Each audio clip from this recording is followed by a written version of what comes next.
বাংলাদেশের মানুষের গড়ায়ু 72 বছর। নারী পুরুষ উভয়েই গড়ে 70-72 বছর করেই বাঁচের। মানুষের বয়স যত বাড়ে তত মানুষের শারীরিক নানান কর্মক্ষমতা কমতে থাকে, বিশেষ করে চোখের জ্যোতি। অল্প বয়সে মানুষ অতি চশমা লাগে এবং বয়স বাড়ানোর সাথে সাথে মানুষ চোখের জ্যোতি হারাইতে থাকে।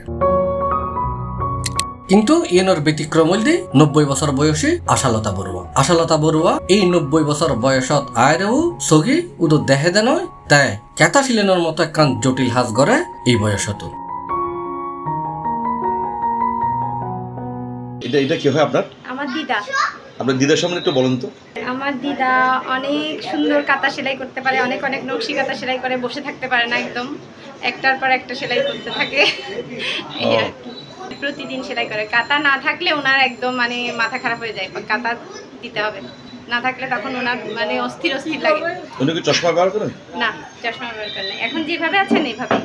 মেয়ের 19 তারিখ রবিবার নগরীর উত্তর হাট্টলির বাসার নাজি জায়গায় দেখা যায় আশালতা বড়ুয়া বই কেতাশিলের হুইল চেয়ারত বইয়ের। আশালতা তার অভিজ্ঞতা C++ শেয়ার করছে। নকশি কাঁথা দেখতে পাচ্ছেন, যিনি এই কাঁথাটা বুনন করেছেন, প্রায় 90 বছর বয়সী ভদ্র মহিলা। আপনি কি প্রতিদিন এই কাঁথা সেলাই করেন? প্রতিদিন সেলাই করি। আপনি তো চলাফেরা করতে পারেন না? না, চলাফেরা করি না। বয়স কি 90-এর উপর হবে আপনার বয়স? হতাশে মানুষ অভ্যাসের দাস। মানুষ অভ্যাস গড়িয়ে নানান অসম্ভবের সম্ভব গড়িতে পারে। আশালতা বড়ুয়া ইয়েনরই একখান উদাহরণ, যে কারণে এই 90 বছর বয়সত তে কাঁথা শিল্পের মতো একখান জটিল হাজ অতি সুনিপুণ ভাবেই গড়ি যাইতে পারে। C+ চট্টগ্রাম।